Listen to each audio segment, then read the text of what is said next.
welcome to the Beefy Pod, the official podcast of Beefy, the multi-chain yield optimizer located on over 30 different blockchains, getting you some of the juiciest, delectable, delightful yield in all of DeFi. I'm here with TBC, our marketing guru, and our new friend, Matt Schmenk, the senior ecosystem development lead. Did I say your title correctly? It doesn't matter. But yeah, senior ecosystem growth associate. So I'm just in like the BD/growth team at Ava Labs. I would like to preface this by saying that I'm an FIU graduate. 4 years. Made it this far. Okay. We're to international. I've heard the campus is beautiful. It's fun. It's a fun school. It's a lot of Spanish-speaking people. That's for sure. It's a good time. And, of course, I'm your host, Jorge, bringing all the good times, experiences, and hosting the podcast today.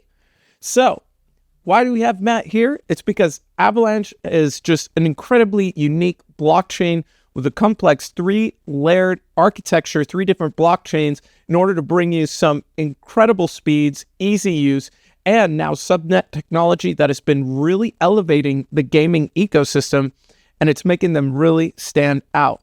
We're really excited to have Matt on today to tell us a little bit more about Avalanche. How are you doing today, Matt? I'm doing great. It's a nice day here in Colorado and excited for Thanksgiving. Yeah, I can see that. You're already in your kitchen. You're getting ready. You're prepping hardcore. Exactly. No, it's funny. My girlfriend asked if I could go and get groceries in terms of for hosting a Friendsgiving this weekend. And so I have a list of maybe 20 to 25 items like a turkey and whatnot I have to gather up, and then going to start cooking probably tomorrow morning. All right. I mean, hey, you got to get ready. If you feed your wife and she loves the food, she's going to be good to go. She's going to love you forever. Trust me. I know. All right. Have you fed his wife? How would you know? No, I haven't gone that far. I don't have a ticket to Colorado yet. All right. Hey, we had to eat Denver. Nice. There we go. Hey, there we go. I'll see you then. So, yeah. So the first thing I wanted to ask you, I was wondering, I think now Avalanche has gone through like this bear market recently. Now we're on the uptrend. Whether you like him or not, Donald Trump is president and the prices are pumping. And I wanted to ask you, what have you guys learned from the last cycle? What do you think Avalanche is doing differently? Yeah, so for me, I think the goal here is to just always continue to build. To be honest, I think those chains that never really rebound are those that can't hold their like core group of contributors and team together and kind of fall wayside in terms of building. And so during the bear, unfortunately, it sounds stereotypical and kind of lame, but continuing to build, continuing to show you're around, focused, improving the technology, getting new teams to build on your underlying network, that sort of thing. I think that's what we've really learned. And during the bear, you definitely want to build towards long-term sustainability. During a bull, sometimes you can play the short-term games, the kind of degen activities, that sort of thing. But I think that was our goal, is to increase enterprise adoption, institutional adoption, things like gaming, like you mentioned before, Off the Grid, Gonzilla, Shrapnel, Maple Story Universe. There's just a long kind of list of projects that have launched during the bear for us, as well as like tokenizing card titles from the California DMV, working with large bulge bracket banks like JP Morgan Chase, Citi. But we've kind of done it all in terms of our path towards sustainability, and I think that's the goal here, is in a bull market, really solidify your position in kind of the crypto or blockchain landscape, and so that you can reap the benefits during the bull market. Yeah, definitely. I think like that's a challenge that a lot of blockchains and even applications kind of deal with. You know, it's like, how do you maintain people? And then while you maintain people, how do you bring more? There's just so much competition. I think like with the way Bitcoin is performing, I think there's going to be a new wave of Gen Z users that are going to be learning about blockchain, and they're going to get a more, I guess you could say, what I would describe as probably a somewhat smoother experience. Like, I feel like we learned a lot in the last cycle. I guess we say that every year, but hopefully we just keep going up in the right direction. So I think something that's really interesting that you brought up, I know I opened up with GameFi, but obviously you touched on real world assets like bringing car titles onto the blockchain. I also know there's several institutions that have been working to tokenize assets on the blockchain. I even read about a hospital that has their fund in Avalanche. So I was curious, how is that experience in Avalanche so far? Yeah, so we do have a tokenized healthcare fund from KKR, and the tokenization of that was from Securitize in terms of like the administration behind that tokenized asset. We also have had like a private equity portfolio from Republic launch on Avalanche. And to your point, Remedy is doing on-chain healthcare records. And so for projects like that have kind of personal identifiable information regarding patients, they need kind of a blockchain solution that's a walled garden and private environment. And Remedy is doing exactly that. And so they're having these healthcare records easily transferable on-chain on their private Avalanche L1. And that's completely possible with our underlying technology here. I'm sure everyone has gone to the doctors maybe once or twice in their life, seeing how much of a pain in the butt it can be to switch between doctors, especially doctors in like different states, for instance, in terms of like requesting their full patient history, their healthcare records, et cetera. And so it makes it very easy to transfer that from either general practitioner to GP or like hospital to hospital or something along those lines. So I got a question about this. Actually, I got a couple. So how does Avalanche approach the hospital or medical system about that? Like, how do you guys convince these people, hey, the future is, utilizing blockchain technology? And how do they respond? And like, I guess even further, do you have to teach them about the blockchain first? Or are they like, oh, yeah, we know all this stuff? Yeah, so for this specific example, we kind of got lucky where the team, Remedy, already chose like a blockchain service provider or development organization, and that was Zeev. And Zeev actually really liked Avalanche. And so that developer organization built out all of the underlying technology for Remedy and said, hey, this is probably your best solution in terms of if you want to bring these like patient records on chain, for instance. And so a lot of the time, the working relationships we need to have aren't only with the maybe like enterprise, hospital, large bulge bracket bank, et cetera, but also the developer shops, organization, service platforms, et cetera, that can make good recommendations to use Avalanche's underlying technology. And so for this specific example, it actually came through Z, and they really liked the Avalanche L1 architecture and kind of solution for this business use case. All right. I go to the doctor. Okay. I go to the doctor. I got an issue. Hypothetically, let's say it's gonorrhea. All right. I'm not saying anything. I'm just saying hypothetically. So my doctor's going to be like, all right, well, TBC, you have the gonorrheas.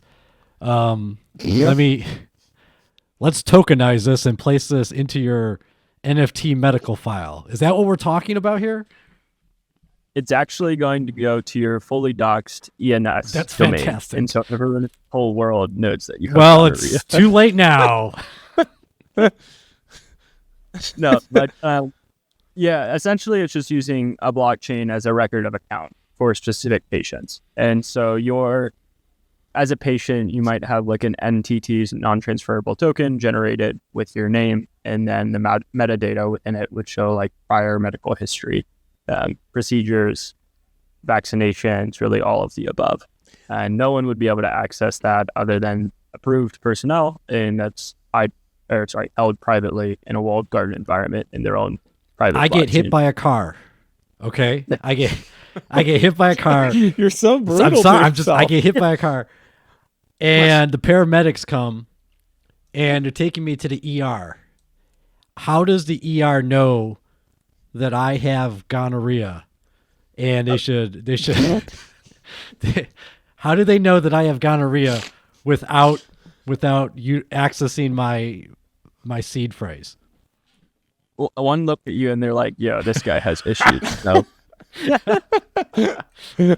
no. If they essentially were a subscriber to this underlying technology, they wouldn't need your seed phrase. They would just be able to essentially get access as like an approved provider for personal records maintained by Remedy, for instance. And so I'm sure if you have gone to the doctor, sometimes well, obviously, yeah, exactly. With all these medical issues, getting hit by a car, you must be a regular. They know me very well, very well. Yeah. So sometimes there's like opt-in and opt-out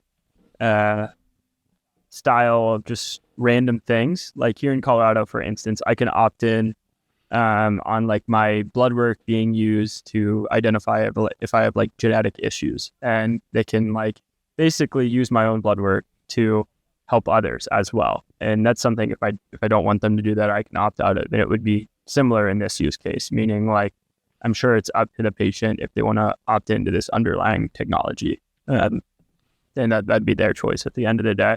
If you don't want to share any sort of healthcare records with anyone other than like the hospital themselves, that's completely fine as well. Yeah. I mean, I imagine that they're looking at your blood work and TBCs and they're like, this guy's fine. This guy's fine. He's cool. He's going to be okay. But in all seriousness, so what you're describing is kind of like a soul-bound NFT to some degree that, I mean, I imagine as the blockchain gets more abstracted, it might be like your assets are maybe in like a separate wallet, and then you have a wallet that has your soul-bound NFT to keep that sort of, I guess, for lack of a better word, to keep the sort of the pseudonymity, you know, like if you go to another state, maybe you lost your wallet, but you have your phone, right? And the phone has the soul-bound NFT and that can identify you if you give them access. Or maybe they could make it in such a way, because I've always thought this would be a cool idea. Like if you just take your phone, boom, or they take it and they just like scan it on a thing and it's like, oh, okay, this person has this history or they're from this place, or, you know, whatever the case may be. There's actually a couple different states that are experimenting with this exact technology using like digital driver's licenses. And I'm lucky where I live in Colorado, so I actually already have this exactly. And imagine if my driver's license was just on a blockchain on a soulbound token, to your point. So like right now, let me open up my phone, because I'll just use this as an example.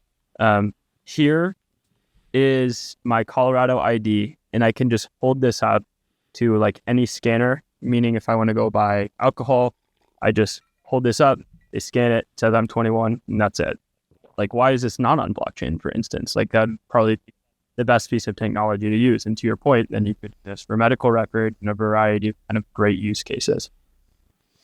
Yeah, and I mean, I think like there's going to be, that's something that is exciting, like moving into this like new era, like without diving into politics too much, but like we're now moving into this era where potentially we'll never have to talk about this shit again. It's just going to be, what's the new innovation? Will it work? Yes, let's give it a try. And then we can start seeing how these things work in different markets. So I wanted to ask you, like, you mentioned Gunzilla, you mentioned Off the Grid. What was kind of the ethos in Avalanche when it came to making games? I feel like when I look at a lot of different gaming projects or maybe chains that have tried to do a focus on games, it seems a little disjointed. But now it seems like you guys are getting really good quality games that will abstract the blockchain itself. It's just like fun games, right? So is it the subnets that are bringing the developers to you? Is there something Avalanche does that wants to bring, you know, that gets talented people to make games for your blockchain? Yeah, so to your point, I think everything within blockchain almost starts off as like a proof of concept or MVP. So in the 2021 cycle, play to earn was just a way to maybe earn like income, something like that. And it was working because we were kind of in like the biggest asset bubble of all time. So like Axie Infinity, Crabata was one actually on Avalanche's C chain. DFK was another. And Crabata and DFK, for instance, Crabata was on C chain, like I mentioned, and because they had so many transactions, C chain gas fees were kind of spiking because that game was just widely popular. And so we needed to come up with a solution, and luckily we already had one from kind of our day one roadmap or white paper in terms of subnets for games that were using a lot of resources, especially in terms of transactions. And so Crabata and then DFK were the first two games to launch on Avalanche subnets. And it really proved out the architecture and how it could be successful for other games. And so during that era, most of these play-to-earn games, unfortunately, had very, very inflationary tokenomics, meaning Crabata had TUS, if I remember correctly, was the very inflationary in-game kind of asset. And then forget what X's was. It might have been like a love potion, I think. Yeah. Love potion. Yeah. And so because these were very hyperinflationary, they needed ways to create token sinks or deflationary mechanisms. And using kind of an in-game token or asset as the gas token made a lot of sense. And so that's what Crabata and DFK did, proved out the concept, basically showing that having your own sovereign app chain that's using the in-game token as the gas token is probably the best architecture for games. And then based on that, it allowed kind of the 0 to 1 process for blockchain gaming to really have their own ecosystem, specifically chains. And then the 1 to 10, to your point, was the Shrapnels, the Maple Stories, the Gunzillas of the world to really make really fun games that people don't even care if they have blockchain or play to earn elements in the end. They just want to play the game because it's a good game. Meanwhile, the underlying technology for that game in terms of self-sovereignty and owning one's assets as well as transactions, it's all on blockchain. And so it's on an Avalanche subnet. Actually, subnets recently branded to Avalanche L1s as of about 2 months ago. So we had a, not FUD, but anytime I think people hear like the word sub, they think of like suboptimal or sub to something else. In this case, it kind of had a bad connotation regarding the primary network in sub. People were like, oh, it's lesser than the primary network, for instance, which is that 3-chain architecture, when in reality, these were fully sovereign state blockchains, similar to like Cosmos blockchains in terms of our kind of horizontal scaling architecture. And you mentioned that obviously in the subnets, you don't have to use AVAX to pay fees. So I'm curious, how is the value accrual going to the chain itself, out of curiosity? Yeah, so in the original architecture, we had a requirement to validate the primary network. And so it was sort of this shared economic security / locking mechanism requiring people to, like I said, validate the primary network, which takes 2,000 AVAX per validator, and therefore it locks up a good bit of supply if we have 100 plus Avalanche L1s in a main environment. As of about 6 months to a year ago, we realized how cost intensive that is to most teams, especially if they're not willing to kind of rent out the AVAX or validators from other places like liquid staking derivatives, etc. And we decided it's time to change our architecture, especially because it seemed more and more like burning fees was kind of what people wanted within our industry. And so with the Etna upgrade and specifically the umbrella of Avalanche 9000, there'll be actually an ACP, which just stands for Avalanche Community Proposal, similar to EIPs within the Ethereum ecosystem, to remove the requirement of validation of the primary network.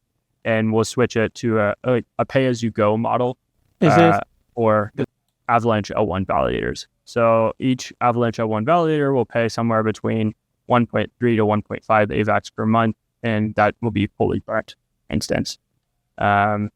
And so now what we feel like there'll be a proliferation of Avalanche L1s take place, in which if we have hundreds of new L1s, each with 10, 50, 100 validators, then you can see how Avax as a token could potentially become deflationary in nature if they're all paying the pay-as-you-go fee.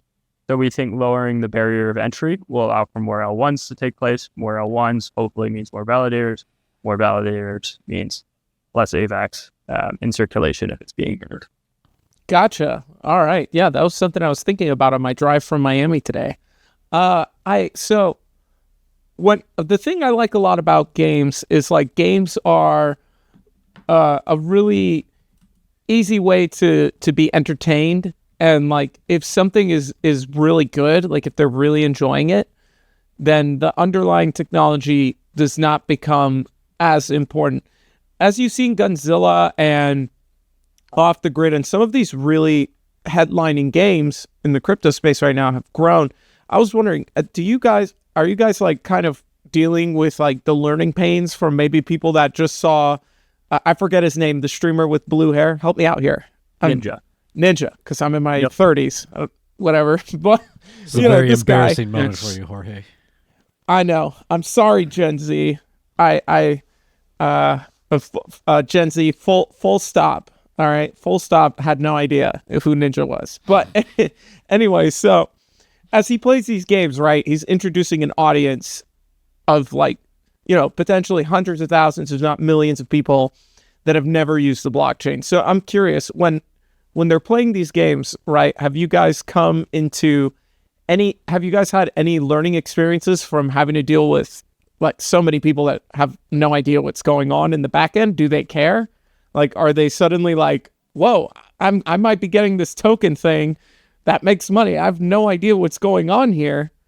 My dad lost all his money in the last bull run. I might make a whole lot because I did 100 headshots or whatever it is they got to do. Like, are you guys seeing that like those new people coming in? And if so, what are you guys learning about this new group of people that are starting to come in, like gamers? Yeah, so gamers, for instance, if it's built correctly, and luckily Off the Grid and the Gunzilla studio has built it 100% correctly, in our architecture in terms of like the underlying infrastructure has held up phenomenally. Most gamers do not care about blockchain at all, and I don't know if they even need to care because it should be abstracted away. You have low enough gas fees, have 100% uptime, very low latency, etc., where they don't even know they're using blockchain technology. So Gunzilla has done phenomenally at abstracting everything away. And I think most of these streamers, they didn't even talk about the underlying blockchain technology. I think it was mentioned by maybe Stroud and like Tim the Tapman, but I don't even know if during the streams Ninja, for instance, even spoke, because it just works, and they didn't even need to know that it was underlying blockchain technology, meaning like they could sign in with an email, it creates a custodial wallet for them on the back end, and therefore everything that they would really need has already been handled. Okay, very cool. Very cool. I mean, it's kind of like an interesting world that there could be people playing and be like, have no idea that this has anything to do with Avalanche. But I don't know. For me, I like the prospect of people like having that level of sovereignty and then finding the convenience in it. Like having a wallet, having your skins or whatever it is that you gain as you collect and play these games, and just have that ownership of it. And then I feel like in terms of gaming, you could be a studio, have 5 or 6 different games, and those assets can like transfer into multiple games. I just think the possibilities here are endless, and it's really exciting. I'm a gamer myself. I play a lot of Smash Bros, and I throw my remote at the ground when I lose, getting an elite smash and getting destroyed. But that's how life goes. Are you like an OG Melee player then? Yes. You already know. I was going to say, like, if someone says they really enjoy Smash Bros, that's like the best Smash Bros game of all time. In the competitive Smash Bros scene, I feel like that's what they generally use. Thank like, God. God forbid this turns into a Smash Bros channel. So now, something that I think a lot of people are missing, I feel like when I talk to people about Avax, I think the thing that goes under the radar so much is the Hyper SDK implementation. The possibility that Avalanche could be the fastest, or at least the blockchain with the fastest finality, in the crypto space. So I want to ask you, how is that going? How are you going to do that? Will TBC get his gonorrhea cured faster? That's what I need to know. Matters. That's exactly. He's struggling here. You have no idea. He's trying to look. The gonorrhea is just making it. You guys don't even want to know what he does on the weekends. You don't want to know. Yeah.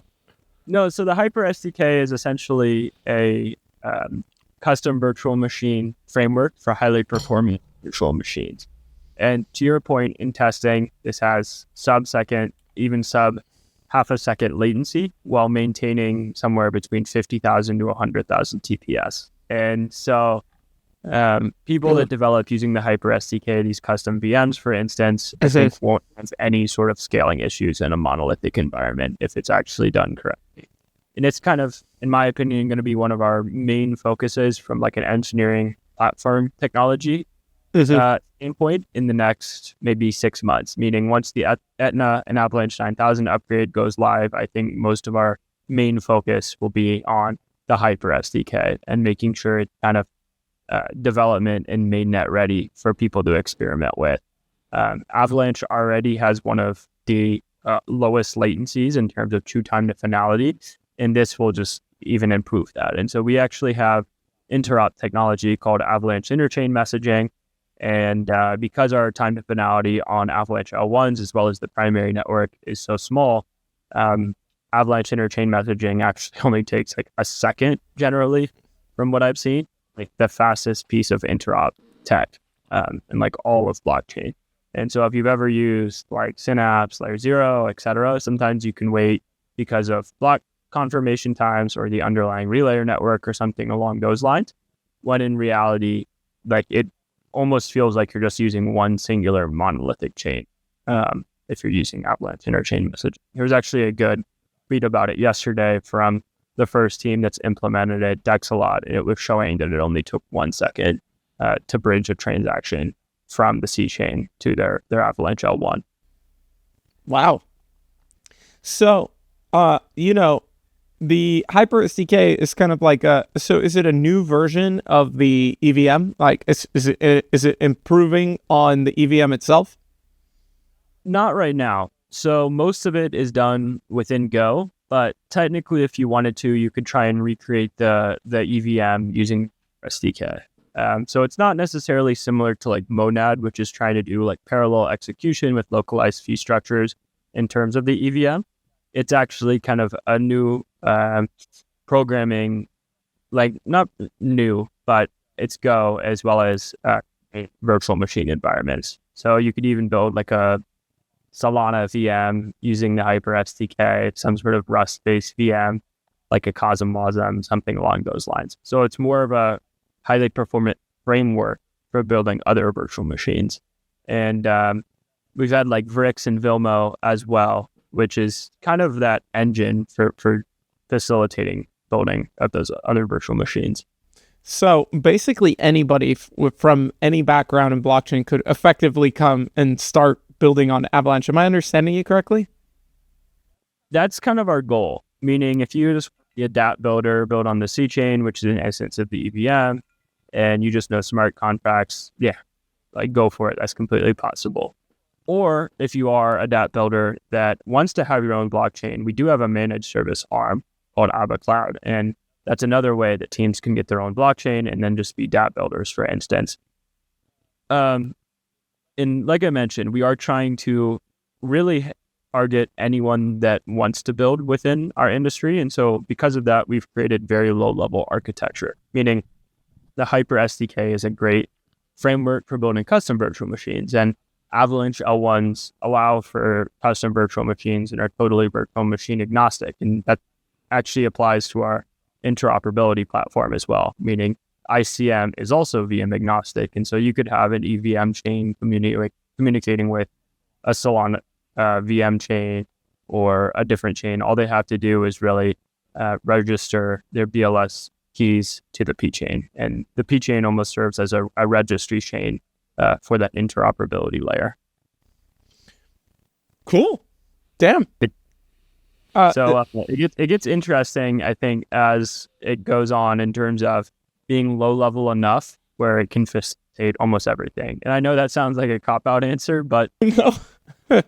I truly believe it, and our engineers are trying to engineer it as well. No. I understand. So basically, there is like a pathway to using, theoretically, any virtual machine built on top of the Hyper SDK. Yeah. It would be the 2-year-old way to say it, not the full scope. But for the audience, I just wanted to try to make it a little more simple. Unless that's an unfair way to say it, feel free. No, that's probably a good way to say it. So, now I'm gonna speedball you some tough questions. Are you ready? Fire. Rapid fire. Okay. Speedball. Yeah, you got to be ready for this. So now, All right, Belushi. these are just gonna be like one-word answers. Okay. Oh man. Yeah. Okay. These are less serious questions. We're past the educational That was a good transition. barrier that has Good kept our minds oblivious to the greatness that Avalanche can potentially offer the world. And now we are in the world of humor and comedy, spearheaded by the incredible bravery of TBC going out in the streets and getting gonorrhea. So I did it just for this episode.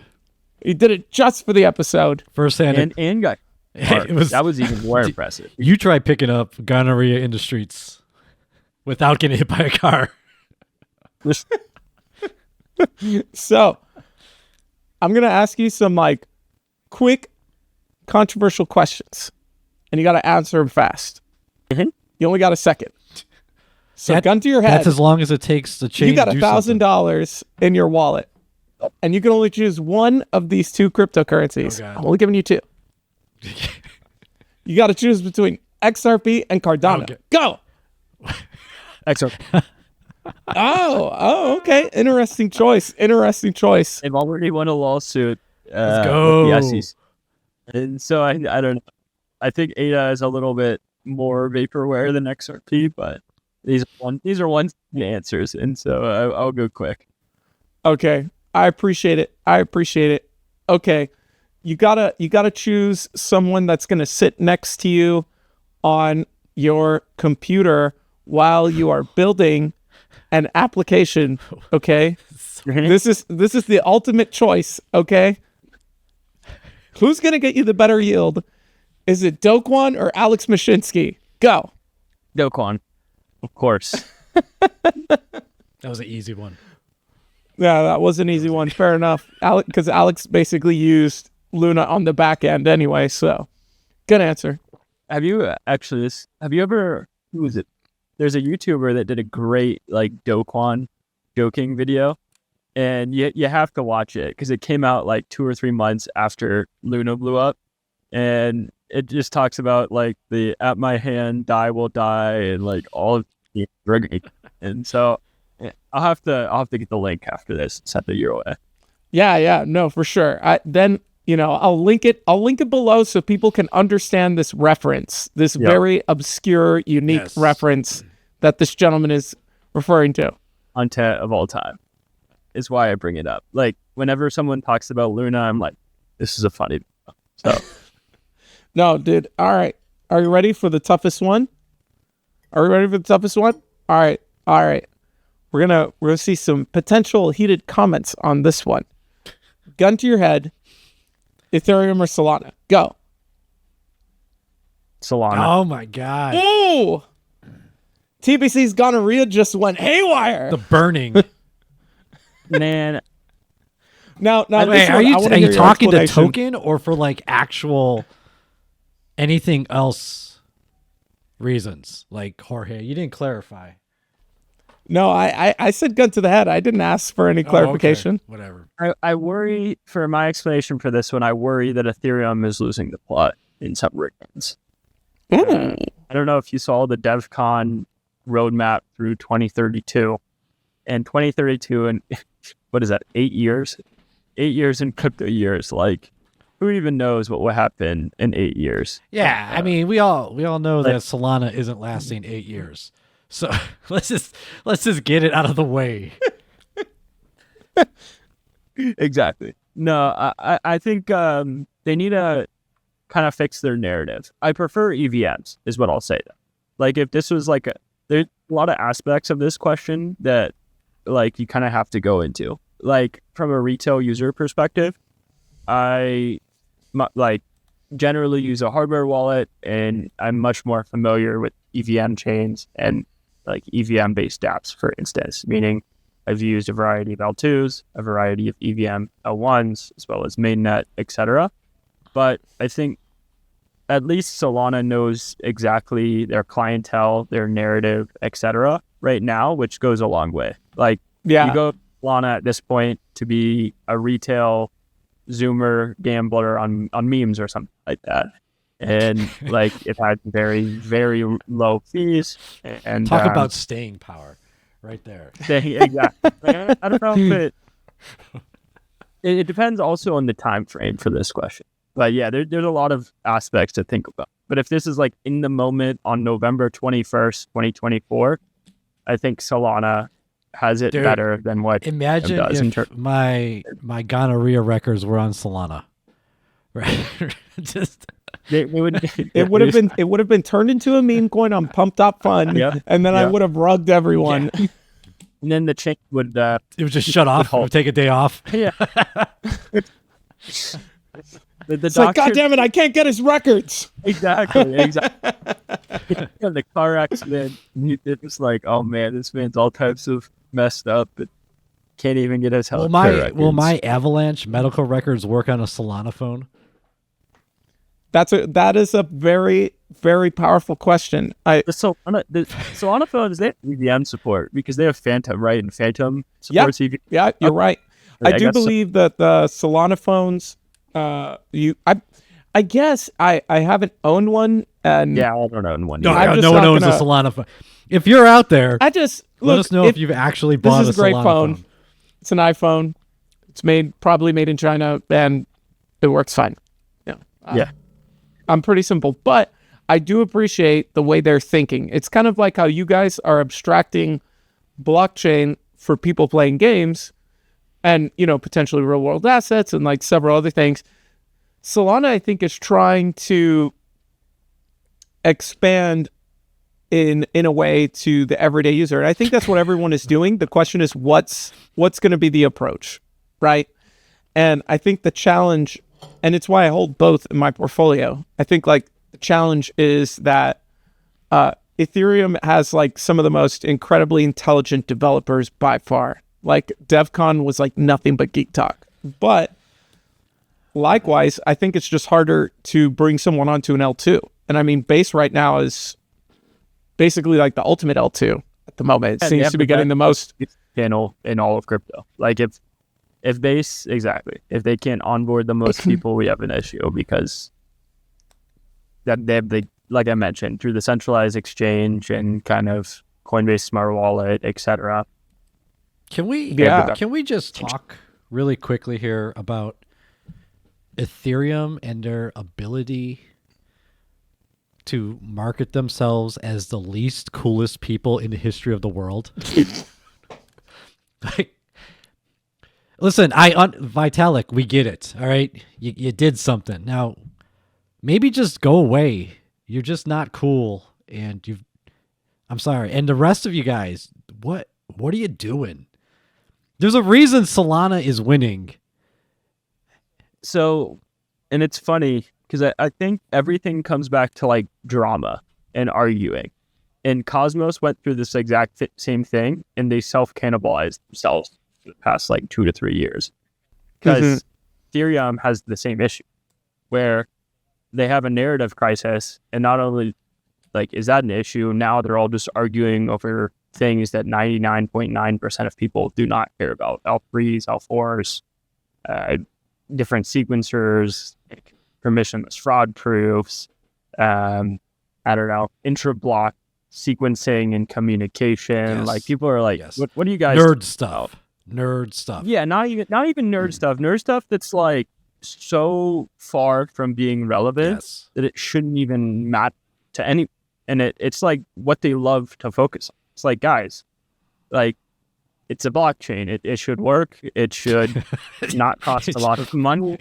And like it should work. I don't know. This is a guy who promoted Solana 4 minutes ago. Exactly. Not promoted. I just think I gave him a choice. I only gave him 2, and I didn't give him Avalanche because I didn't want to give him an easy way out.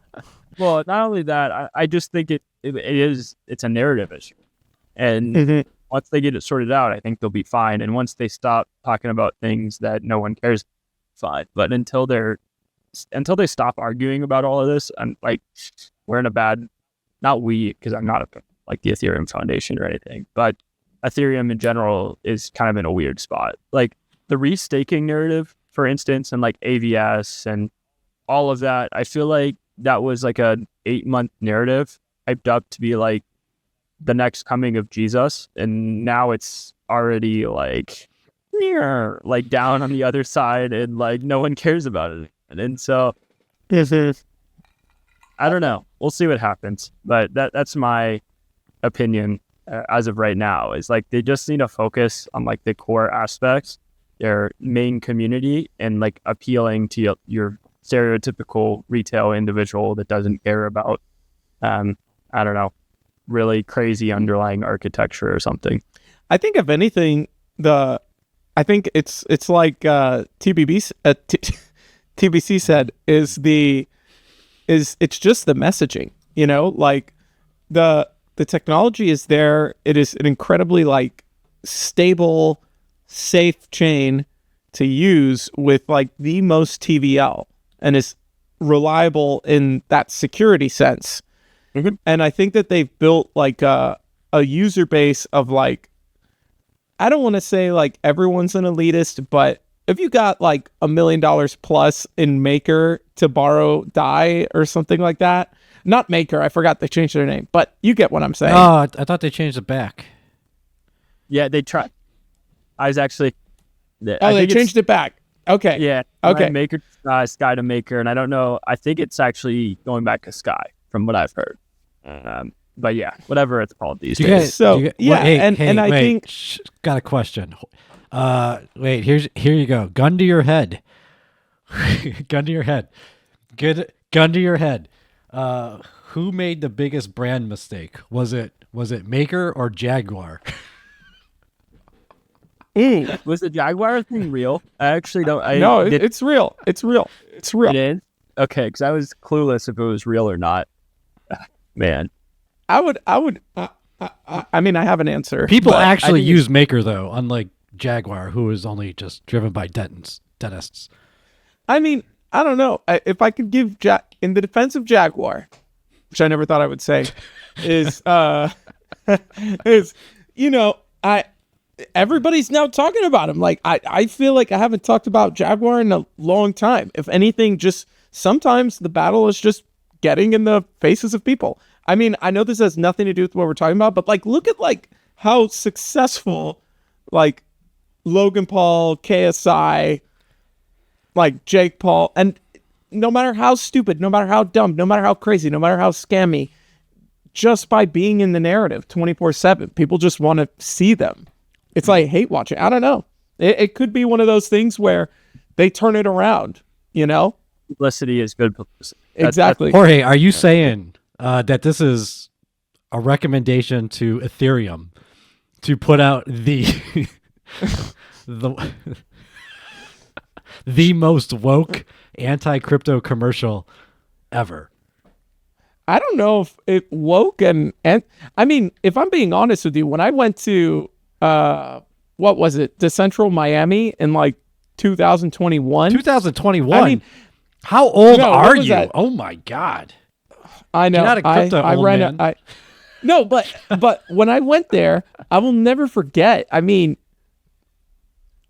crypto, in my opinion, has always been surrounded by like super woke people. It was basically like San Francisco nights, hacky bag. Oh my God! Sitting on. What are you talking hacky about? Hacky bag right playing, beanbag chair sitting, like people that make like somewhere between 150 to 250, depending on seniority, that Like, I mean, I was under the impression that it was like a bunch of hippies when I first walked in. And then there's like a couple people wearing like big chains and crazy stuff. And I don't know, to say like woke and crypto, I don't think have anything to do with each other.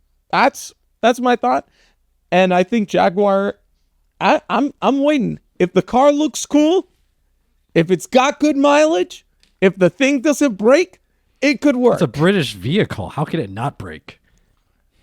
That's a good point. These are facts. He's bringing the receipts. All right, but I don't know. Anything is possible. Remember when everyone thought Elon Musk was crazy? Like, and now Tesla's gigantic. So I mean, you never know. Anything is possible. There was a time when like some of the biggest assets were like less than $1 in the crypto space. People forget that nobody knew about Solana for a while. Yeah, I think about $1 to $3. That's when I sold. That's when I sold it. That's when I sold. There was a time when back in my days, Solana used to be $1. I almost ran an Avalanche validator back in the day. Oh, there we go. I asked my buddy. I said, "Do you want to do this?" He's like, "Let's wait for the price to drop to $1.88, and then we'll buy in." And I said, "Are you sure?" He's like, "Yeah." And it never hit $1.88, and then it hit 188 or whatever the hell it was, and then I said, "All right." Yeah, that's what I'll never forget. The Coin Mamba SBF back and forth on Twitter. They're like, "Sell me all your Solana." What price was it? At $3, yeah. I think, and fuck up. And then about the rest is history, basically. So, jeez. Well, hey, this has been an incredibly productive, profound, unique conversation that I will never forget. And the unfortunate smell of TBC's gonorrhea, which has gone through the screen, and our guest has been able to maintain a straight face throughout all of it. Hey, Matt, I just want to say this has been an absolute pleasure. I learned so much about Avalanche. I hope that the folks at Beefy and our community have learned a lot about Avalanche today. If you haven't, there's plenty of pools where you can get some yield over on Avax. So definitely go on there and have some fun. And thank you so much for watching. By the way, TBC will see a doctor. Yeah. So no need. Taking my Avalanche to wallet there, and I'm gonna get scanned. Mm-hmm. I heard Beefy's rebranding the Porky, just like follow Jaguar. Just wait. You guys like my eyeshadow I got going on? There you go.